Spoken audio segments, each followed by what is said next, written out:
Hey, good morning, everyone, or good afternoon, depending on where you live. I am Mike Castamassa. I'm the VP of Solutions for Henry Schein, and I want to welcome you to today's webinar, which is Remote Patient Monitoring, the Reimbursable Bridge to Value-Based Care. Many of you are already familiar with Henry Schein. However, if you are not, we are a Fortune 500 medical supply company that services practices across the country, ranging from small independent practices to large group practices, all the way to the owned, managed, and affiliated physicians associated with health systems. And although our expertise is in delivering medical supplies, we're also committed to delivering value beyond supply chain, which is why we are here today. We have a great panel of speakers today who are going to take you on a journey around running a successful RPM program. We're going to start off with Dr. Lucienne, who is the founder and CEO of Rimidi. And she is going to talk to you about the foundational elements of an RPM program and how they can be deployed in both fee-for-service and value-based care models. And essentially, she's going to make sure that we are all on the same sheet of music. We're then going to hear from Milan, Nesic, who is the CEO of Gateway MD, which is an outsourced clinical monitoring company. And Milan is going to discuss the very nuanced variables associated with what truly determines success in a fee-for-service RPM program. And finally, we're going to hear from Lindsey Valenzuela, who is the VP of Population Health at Desert Oasis Healthcare. And she's going to talk to us about how they deployed an RPM program in a fully capitated value-based care model. And more specifically, how they were able to drive the key measures and metrics that ultimately led to improved outcomes and also reduced costs, and to some degree impacted all four components of the quadruple aim. So please feel free to ask questions using the chat feature at any time during the webinar, and we will answer them at the end. So we're going to leave some time at the end to be able to do that. Additionally, we will post a link for you to schedule a consultation if you would like to learn more. And I highly recommend that you take advantage of this. At Henry Schein, we spent upwards of 5 years doing due diligence in this space on remote patient monitoring software companies, and I'm proud to announce that we were able to find what we believe is the best of breed, best of class company in the space in Rimidi. So it doesn't matter where you are in your journey, whether you're starting off and just investigating RPM as a concept, or whether or not you're getting ready to make a selection, or by chance you may have deployed a platform and failed. We have the expertise to be able to help you, and I ask that you take advantage of that. So thank you for attending our webinar in advance, and now I'd like to turn it over to Dr. Lucienne, who is the founder and CEO of Rimidi. Thank you, Michael. So to introduce Rimidi briefly, Rimidi is a comprehensive platform that is bringing RPM into the clinical workflow, whether you're a fee-for-service, independent practice, or a large value-based or ACO type model. And the platform is really architected around bringing together the data you need to have a complete picture of your patient, meaning data from connected devices, even patient-reported outcomes measures, in the context of the clinical disease state that you're focused on managing and optimizing. Our platform aggregates that data, optimizes the workflow, and builds around it using clinical decision support, the insights and actions to drive the better outcomes that you're looking for. Those can be actions that need to be taken in terms of running an efficient program, as Milan will discuss, or gap in care closures around achieving quality measures in an efficient and effective way. So that's sort of just the background if you're not familiar with our platform, and we'll talk a lot more about individual features, and if you have specific questions, we're happy to answer those. Next slide. So many of you, thank you for responding when you registered for the webinar, sort of where you are on this journey. The majority of people who joined today have thought about implementing RPM or have implemented RPM in the past. Next slide. And we found this really interesting, that the majority of you are interested in RPM, both for driving, quality-based improvement, as well as the opportunity to drive reimbursement tied to this activity. Next slide. And I think that really speaks to where we are at this moment in time, that, we sort of have a foot in two canoes at the moment in healthcare, and this transition from a historical fee-for-service ecosystem to moving towards value-based care. And it may seem like we've been on that journey for a long time, because we have, but we're at a really important inflection point, as CMS has stated that by 2030, they aim to have all Medicare, Medicaid beneficiaries enrolled in some sort of accountable care program or value-based care program. And the majority of the market reports that they, have some sort of outcome-based contract today. So we are really at this sort of crossroads. Next slide. And sometimes, we find it helpful to look at this sort of way that CMS is structuring reimbursements around proactive management of primary care and chronic conditions to bridge from 2010, when the ACA rolled out, to 2030 future state, when Medicare members will be in accountable care programs. And really think of it as, building a bridge to get from point A to point B. So in 2015, chronic care management codes were introduced. In 2019, remote patient monitoring reimbursement codes were introduced. And then in 2022, remote therapeutic monitoring codes were introduced. And these are really building on one another and, providing a way to transition to that more proactive manner of care, while recognizing that practices need to continue to generate revenue today, and they need to build new workflows and new staffing models for what that future state looks like. So we really like this model of thinking of it as a bridge to the future. Next slide. Knowing that people on this call have different levels of familiarity with the RPM activities and reimbursements, we just wanted to briefly sort of remind everybody those codes introduced in 2019 that I referred to are shown here on the screen. And what's nice about the way CMS and now the private payers and many state Medicaid plans reimburse for this is they're really reimbursing for the work being done. For onboarding a new patient to an RPM program, it's the first code. For monitoring that data that's coming across from connected devices through an RPM platform like Rimidi, and then for the time spent reviewing that data. And they've optimized all of these programs sort of year on year to recognize, for instance, that not all the work has to be done by a physician. It can be done under supervision of a physician. Et cetera. So it's really become a stable program where we see, clinics receiving reimbursement for the work they're doing and delivering the care that they want to deliver to their patients. Next slide. Same is true for the chronic care management codes. These have been in place a little bit longer, but as Milan will talk about, really running an RPM and a CCM program in concert, because there's so much overlap in the target populations, is a very effective way to provide the best care for patients and an efficient way to really optimize the revenue around that care delivery. Next slide. It's important, though, if you're going to offer multiple programs across your patient population to the patients who are most appropriate, that you have a platform that can support those different modalities. And this is why Rimidi has really evolved to support remote patient monitoring, the reimbursement tracking and reporting required for that, as well as chronic care management, as well as remote therapeutic monitoring, all in one platform where you may have different patients within your population who are benefiting from one or more of those programs, but it is streamlined for the purpose of your care team being able to efficiently and effectively manage that population of patients. Next slide. So with that, I'm going to turn it over to Milan to speak about running a really effective care management program using RPM and CCM across a couple of example practices. Sounds good. Thank you, Lucy, for the introduction. So my name is Milan. I'm the CEO and one of the founders of Gateway MD.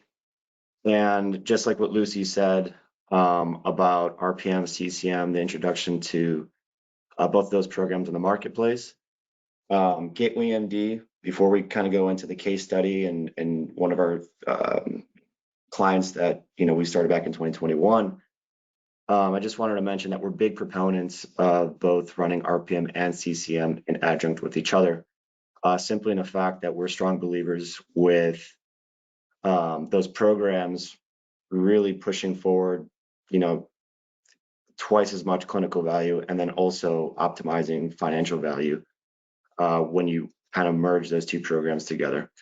So what Gateway MD does is we really specialize in the servicing component of RPM and CCM program, both RPM and CCM.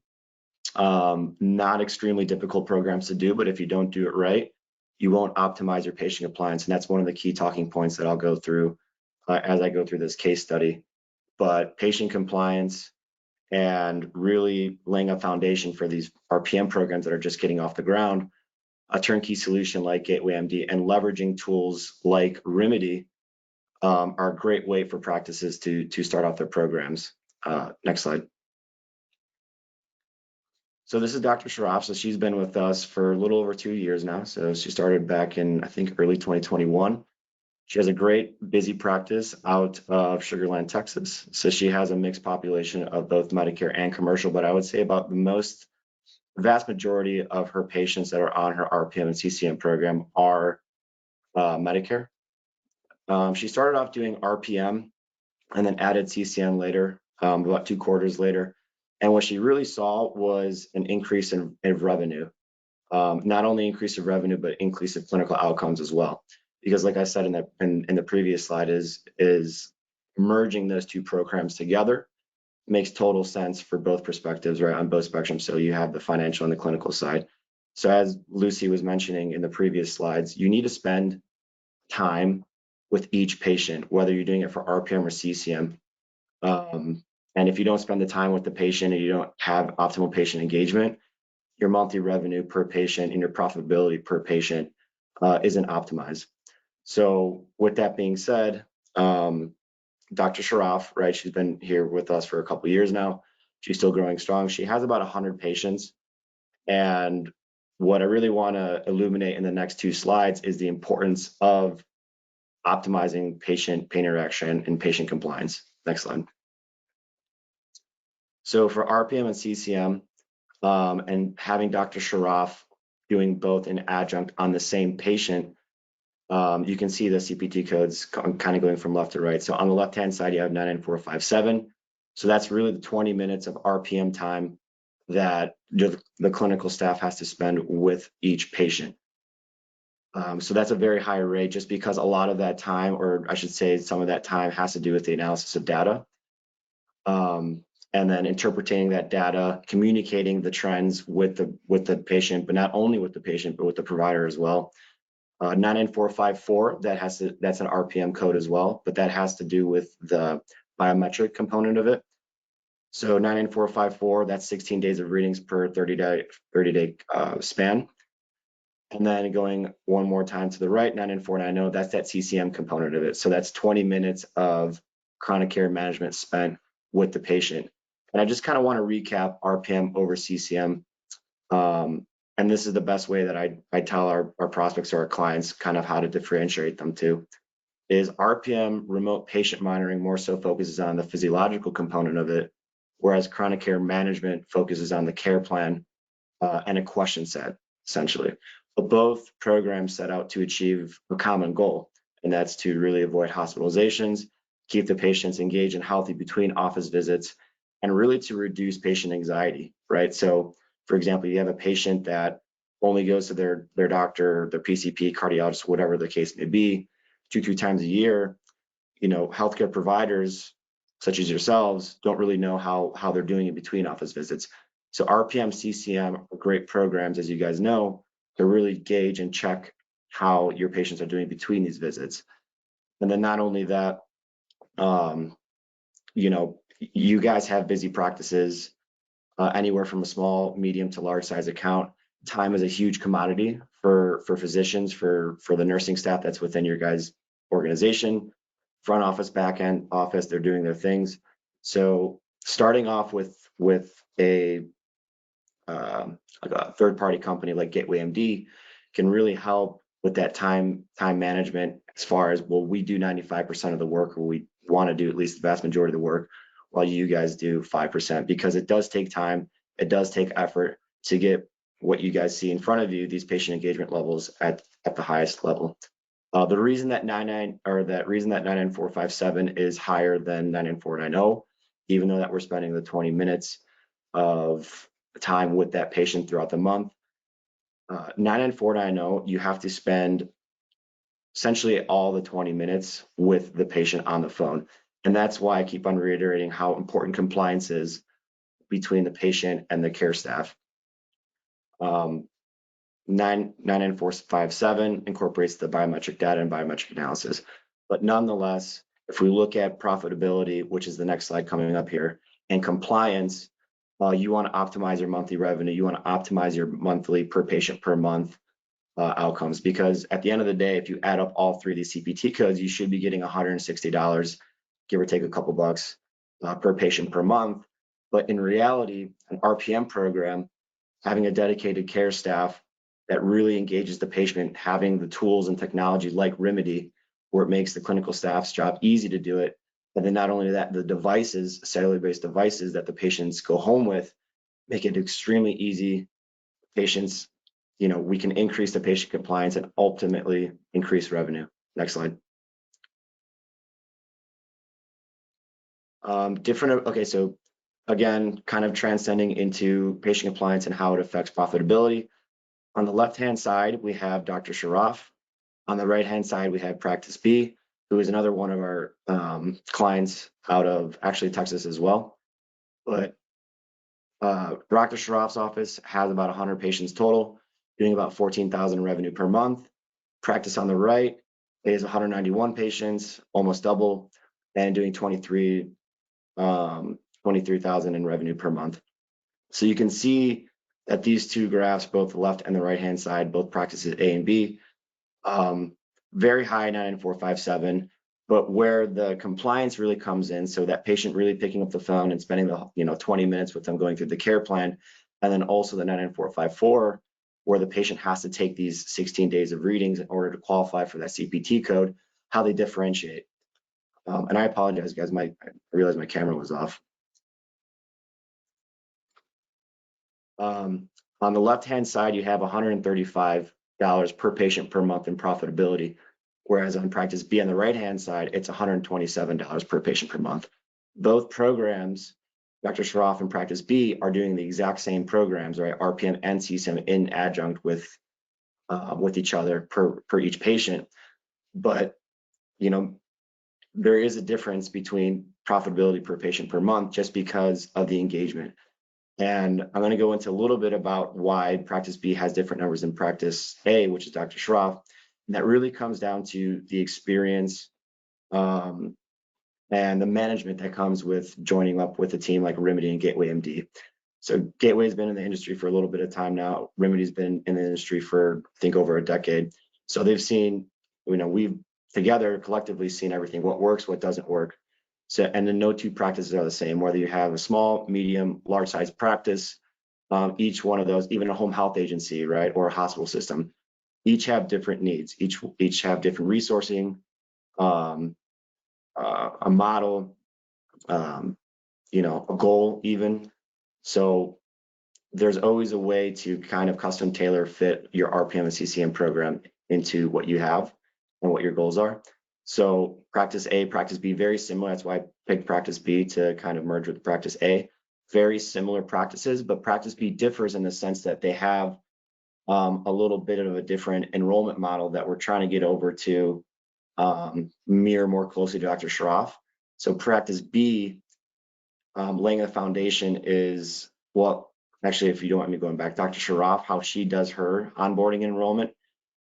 Just for example, so when her day starts, she has her front office mark any potential candidate for hypertension management or diabetic management for RPM and CCM. When Dr. Sharaf goes into the exam room, she sees that it's marked, and she goes ahead and presents the program to the patient. So she's a real champion into the program and really presenting it, and not a whole big presentation, maybe 30 or 60 seconds, but she's presenting it to the patient. And based off of that, she can kind of gauge, okay, this is a good candidate, or this is, maybe not the best fit for this program. As of difference between Practice B, has a totally different approach in the sense that they pre-select from their EHR and EMR system all the potential candidates, and then they'll reach out on their own at a different time to see if the patient would like to join their RPM and CCM program. Pros and cons to both, right? Scalability wise for practice speeds, it's a little bit more efficient. That's why you can see that they almost have 2x times more patients than Dr. Schroff. But nonetheless, it comes with a con where patient can come in and receive the device in office, right? They have to wait a little bit before they come into the office, get the device, or get the device shipped out to them. Nonetheless, two different onboarding strategies, but you can see the percent differences in compliance, and that is directly correlated to the profitability per patient per month. Those last bullet points that you see in the left and the right-hand side. Next slide. So just to recap, outsourcing clinical monitoring is a great option if you're looking to save time. If you're looking for some guidance as far as consulting best practices, best onboarding techniques, how to identify patients, and the management structure too, right? So having been doing this for a little bit of time, having a partner like Rimidi where they can really guide you into a certain direction. So I always say there's many ways to cut a diamond, right? So we just have to figure out which way to cut it or which pathway to take. RPM, CCM, optimizing patient care, maximizing revenue generation, directly correlates to patient engagement. So patient engagement for us is the name of the game. If you don't spend the time with the patient, if the patient's not engaged, you're not going to be able to bill for those CPT codes. So with that being said, I will go ahead and turn it over to Lindsey that has a value-based approach.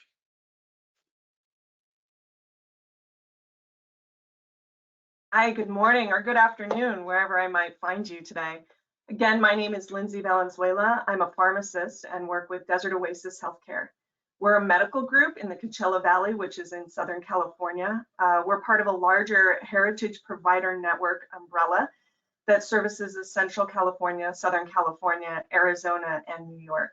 Our group started in 1981 with primary cares and an IPA wraparound, really providing care to the residents of the Coachella Valley. Today, we have around 60,000 members.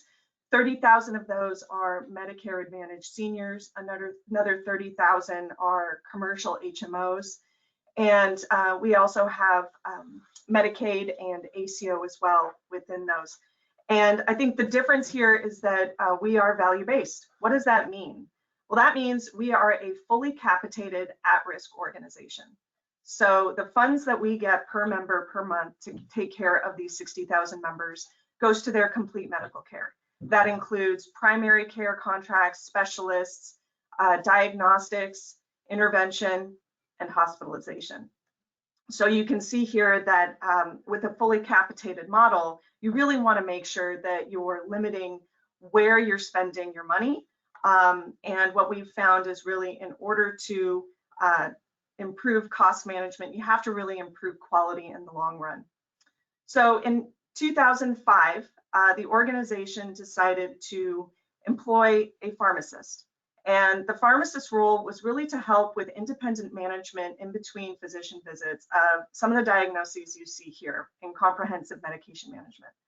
For those of you who are not aware, pharmacists in California and many other states under collaborative practice agreements can manage chronic diseases such as cardiometabolic disease, including diabetes, hyperlipidemia, hypertension, pulmonary diseases, including COPD and asthma, and a myriad of other conditions that rely heavily on the use of medications. And overall, our team of nearly 30 pharmacists manages 8,000 of the 60,000 members of Desert Oasis Healthcare. Next slide. So the question is really, why would a medical group invest in pharmacists, and what does this have to do with RPM? Well, when you look at where we're located, Riverside County in California, we are considered an underserved population. So you have about 40 primary care physicians for every 100,000 patients. To give you some perspective, what we're looking for, what the goal is 80 primary care physicians per 100,000 patients. So you can see that the primary care physicians are really being asked not only to manage more patients, But when you look at the myriad of disease states that we find in our population, from diabetes, COPD, due to an aging population, infectious diseases, we find that burnout is a real concern for our physicians. A recent University of Chicago study found that really primary care physicians, in order to manage all of the primary preventive management, the top 10 chronic diseases, quality measures required by the health plans, it would take them about 26.7 hours per day. Now, you do the math, there's only 24 hours in a day, so it's just nearly impossible for physicians to do that alone. And 65% of the things that primary care physicians do can be managed by other clinicians, other team members. And in the same breath, you have patients who want encouragement, they want transparency, they want regular follow-up. And so really, primary care and the patient are looking for the quadruple aim, which is improve patient outcomes, reduce the cost of care, make sure that the patient's having an amazing experience while all of this is happening, and then also improve the provider experience. Next slide, please. So this is where technology comes in. You'll see from left to right, we've got the first pharmacist hired in 2005. And the goal was to manage an anticoagulation program, recognizing the population of people who are on an anticoagulant at that time. We recognized that just as physicians need extenders in advanced practice providers and pharmacists in this arena of managing population health needed extenders. And so that's where we turned to technology. And in 2015, we were fortunate enough to find Rimidi and start employing RPM with our patients. Now, what does this mean? Well, it went through a myriad of different iterations. We started with Bluetooth connected glucometers, and through the work with Rimidi, connected that data into their predictive modeling tool to help us manage our diabetics more quickly. If we could have access to the information more quickly, we could make changes more efficiently, and our patients could get to goal and get to the point where they're healthier and get back to their primary physicians more quickly. Through the use of collaboration with an amazing technology partner, we are now at the point where we're using cellularly enabled remote patient monitoring in the form of glucometers, blood pressure cuffs, and weight scales to help manage not only our patients with diabetes, hypertension, hyperlipidemia, but also heart failure. Next slide, please. But if we're not able to bill, because as a full risk organization, we're really given that pocket of money right up front. So CPT codes and CCM and RPM codes are inaccessible to us.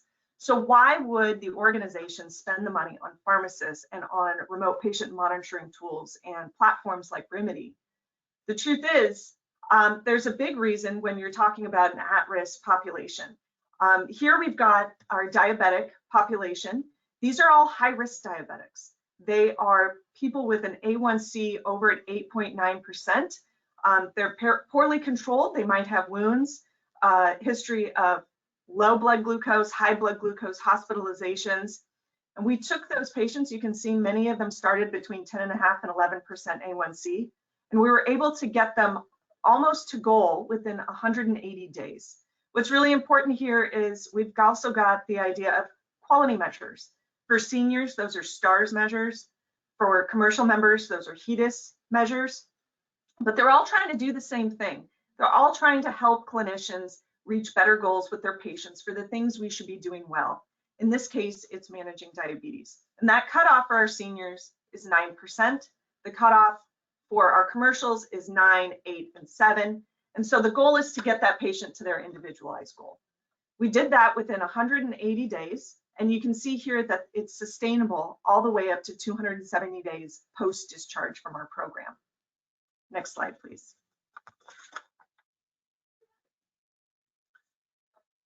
We wanted to prove that Rimidi could not only benefit somebody who is just in a primary care model, but somebody who is already optimized with a pharmacist.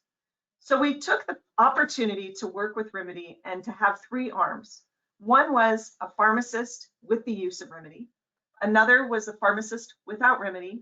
And then there was traditional primary care. And what you see here are the results after 12 weeks.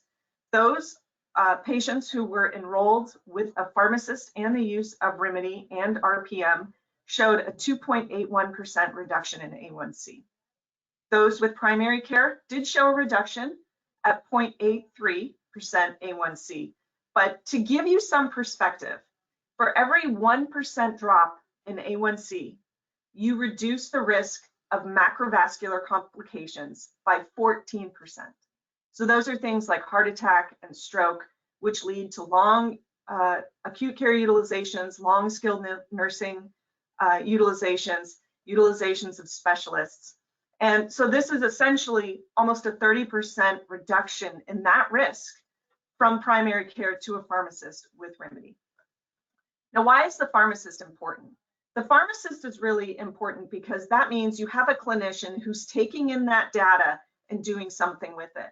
And I think that's really what Milan was talking about, is making sure that not only do you have the analytics and the data at your fingertips, but you're actually doing something with that you're engaging with your patient.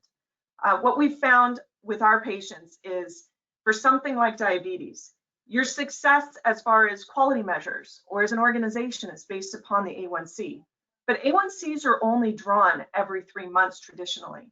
So that patient is going through cost, side effects, barriers socially to managing their diabetes, and they're waiting 3 months on average to see if all of this hard work really paid off.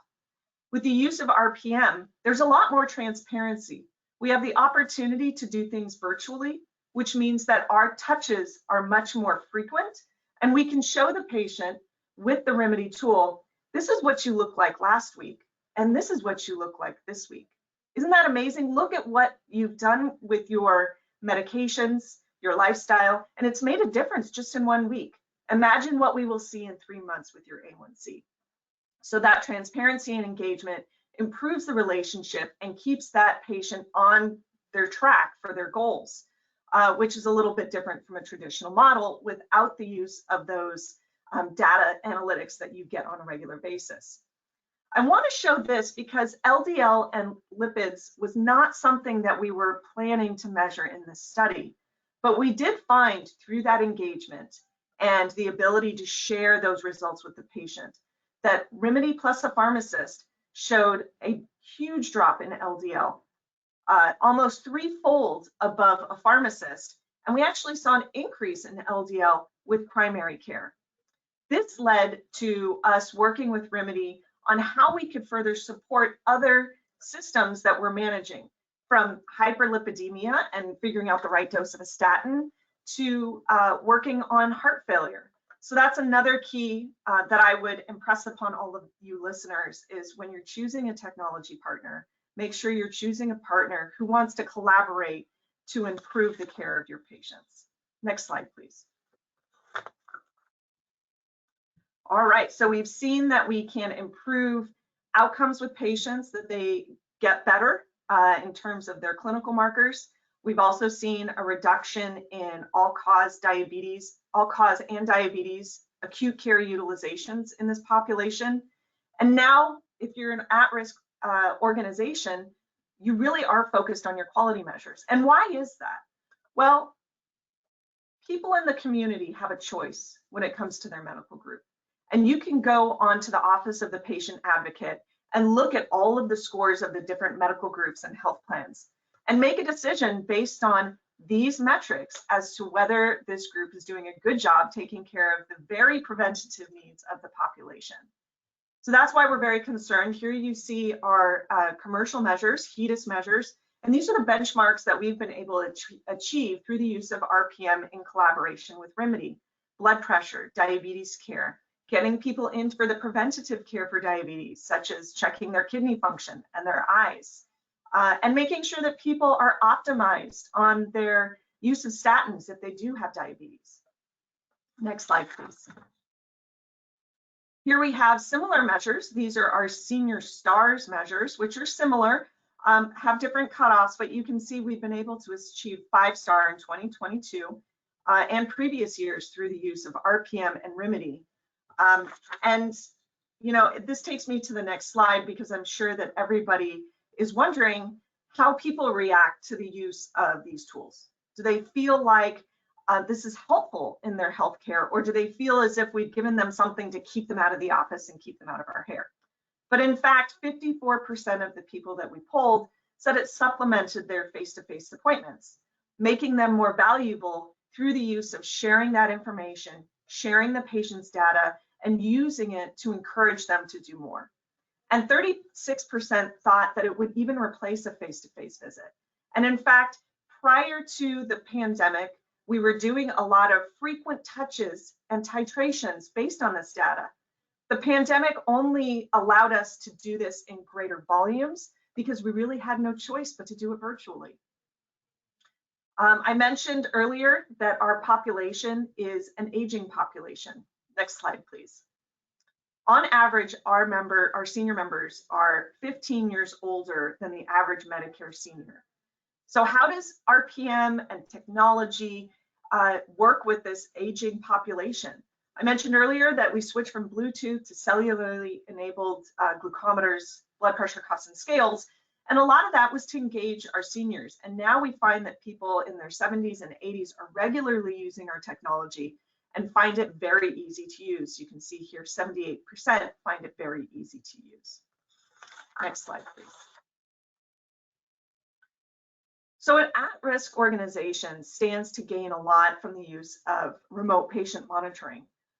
You can improve the quality, which is important because to reduce cost in the short term is great, but you can't extend that long term without quality. But you need information in order to manage people well. We get to go faster. In fact, when we looked at that study with Rimidi and a pharmacist, the pharmacist got that patient to their diabetes goal faster than the pharmacist alone because they had that data in their hands. The transparency of information that we share with patients allows for us to build that relationship to make sure that they have the information to encourage them to continue to fight through the barriers that get in the way to good healthcare. And then we also see a reduction in those downstream impacts. I showed you the graphic with the A1C improvement for somebody with Rimidi and a pharmacist. And those reductions in macro and microvascular complications, MI and stroke, that are so spendy when you look at acute care utilization. You know, we've truly hit this quadruple aim because not only patient satisfied, the cost of care is lower, the quality of care is greater, but now you've supplemented what the primary care just does not have the time to do with the use of RPM and somebody with the expertise to look at that RPM data and make changes. So we really achieved the quadruple aim, made everybody happy at the same time with the use of RPM. So I'm going to bring it back to Lucy and have her finish up, and we'll get to some questions. Thank you, Lindsey. I really appreciate both of these perspectives that have hopefully been helpful to the audience to hear two very different stories of how the opportunity to deliver better care, a better patient experience, achieve better outcomes can be delivered through our platform, despite the fact that the medical groups we're working with exist in very different populations and different financial models. So, you know, I hope that everyone on the call can sort of resonate with one or both of those stories and sort of see the connectivity that using a platform that, as Lindsey just pointed out, provides easy to use devices, that's a great experience for the patient, because that becomes a great experience for the client. You're not becoming tech support for your patients. That we have the flexibility to help you achieve the financial outcomes that make this successful, whether that is direct billing under CPT codes or driving achievement of quality measures more efficiently. And I think an undertone to that is the staffing shortage that everyone is talking about. Lindsey mentioned physician burnout. There's a physician staffing shortage. There's a nursing staffing shortage. So really having an eye to how technology makes it more efficient for your organization to deliver this kind of care. Being able to integrate into your electronic health record workflow, we didn't touch on that. We do that at Desert Oasis. We do that across all of the leading EHR platforms for our clients. And the extensibility to multiple chronic diseases. You heard we started with diabetes, we expanded into hypertension, heart failure, respiratory disease with Desert Oasis as they continued on their journey. And, again, helping them achieve their goals. That's always our goal as a company, is to really understand the unique needs, the unique staffing model, the unique population dynamics of every customer, and set them up for success. So I will go to our question slide. We have just a couple of minutes. If you do have a question, please feel free to put it in the chat. We have contact information here as well that, if you want to have a follow-up conversation, go to the henryschineSolutionsHub.com and you can get connected with your rep and get a full demo of the Rimidi platform. I think we will also put it in the chat, a link that you can sort of book a demo opportunity. Great, thank you, Dr. Ide and the other panelists. We do have a few questions, so I'll run down the list. If we already have a program but want to switch to Rimidi, can you support the devices we've already purchased? Many times we can. We have this conversation all the time with clients, so we're more than happy to discuss with you. Okay.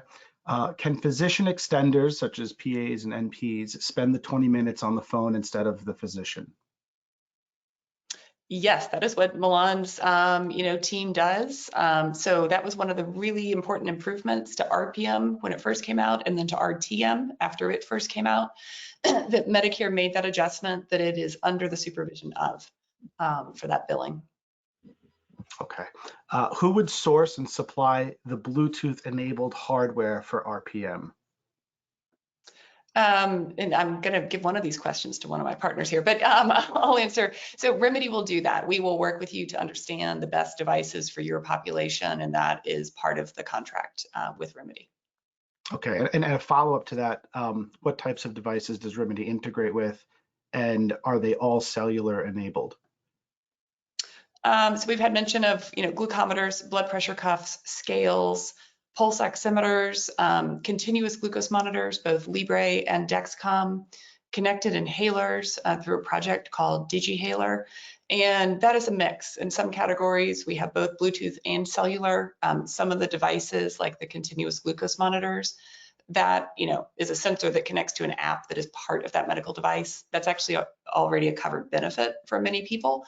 So there's no device out-of-pocket cost to the customer on that. Okay. Does the platform integrate with Cario?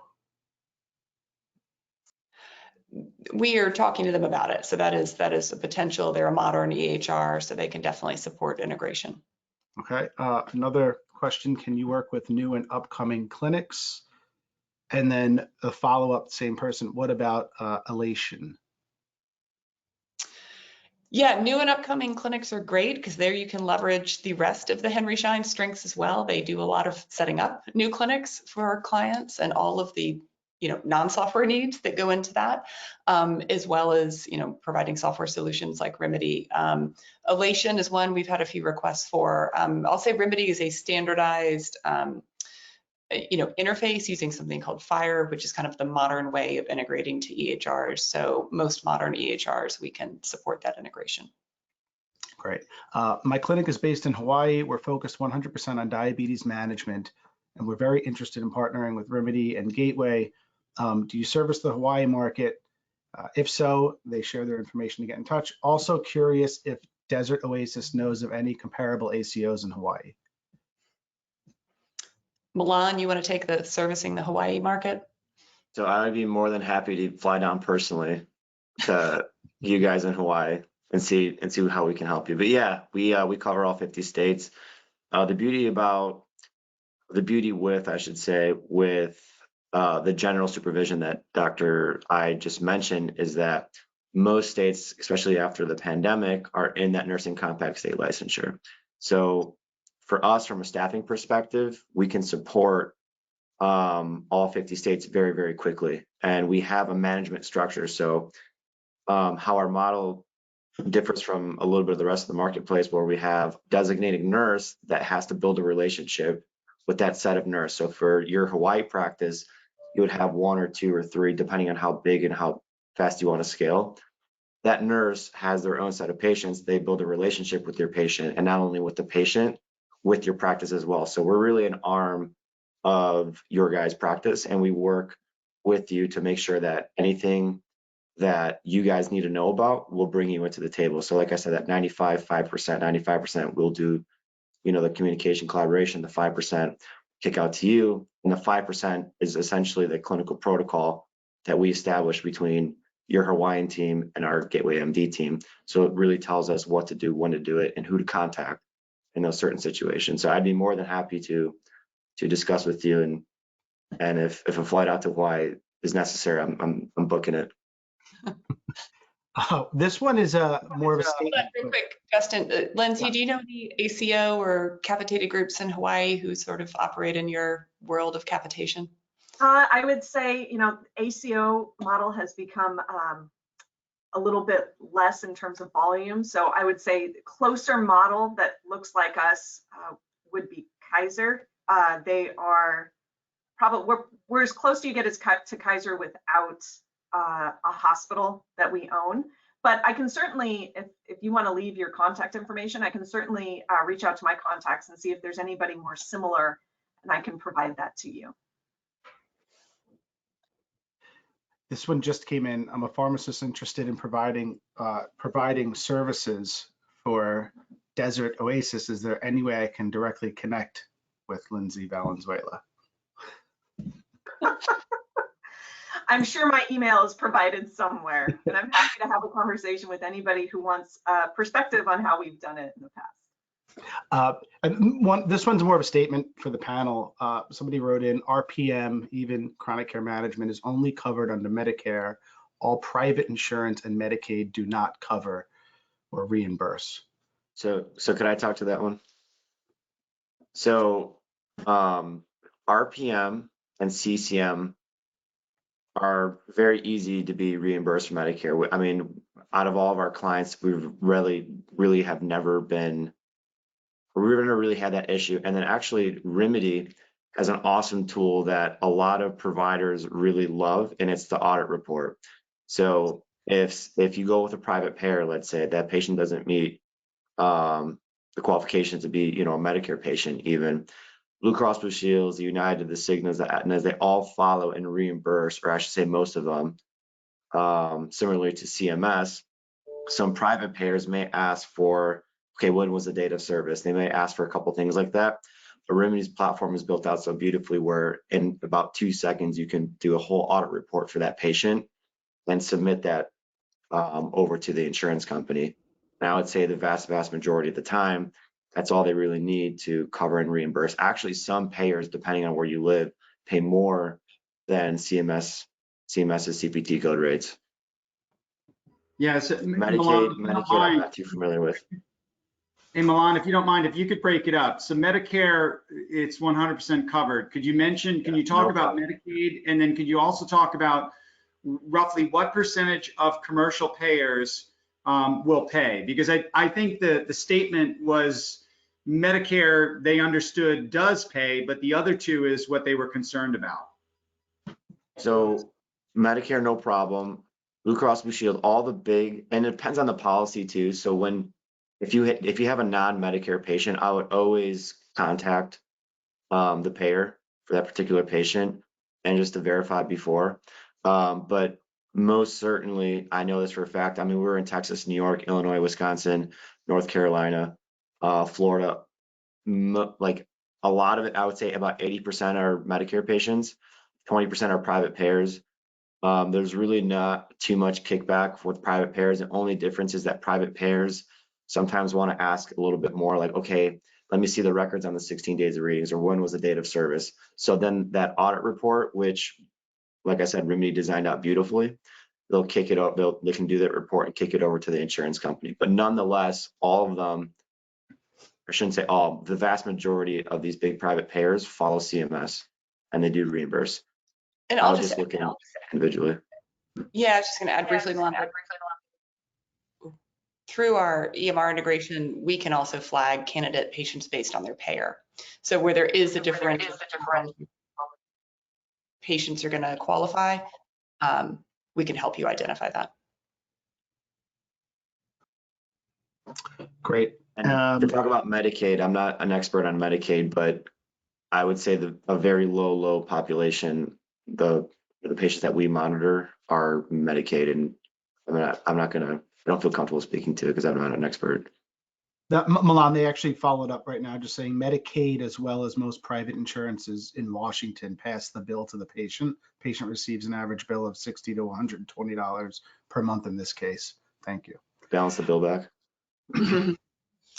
Last question. What advice would you provide in terms of compliance and onboarding, such as identifying patients, ongoing patient engagement, whether to choose in-house or outsourced?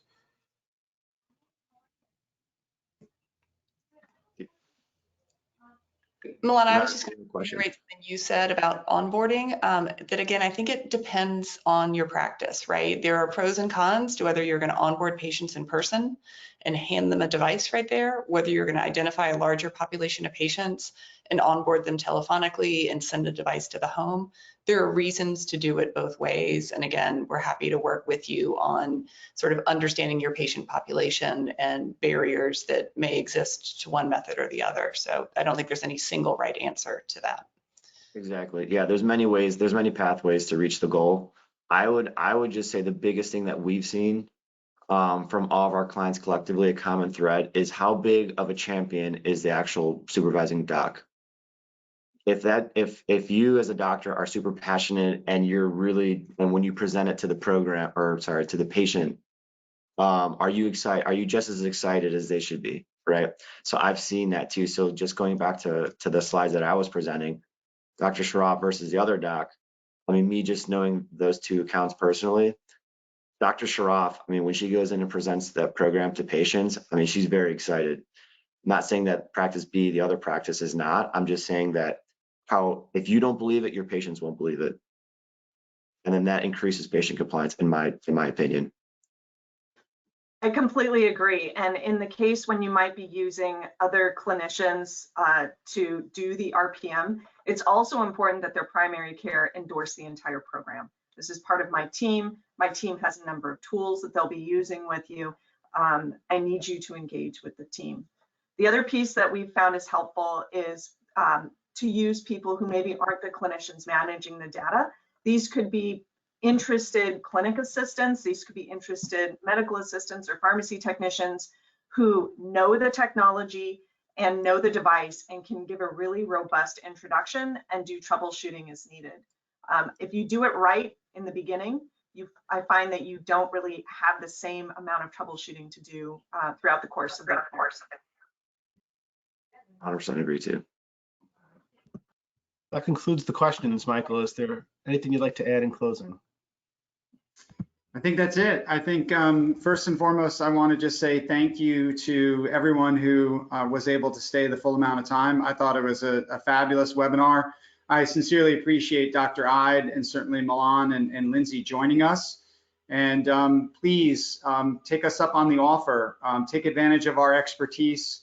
Take advantage of the mistakes that we've made in rolling out these programs and all the learnings that we have, been able to come across over the last several years, and let us help you. And we look forward to to doing that. And we hope everyone has a wonderful day. And thank you once again.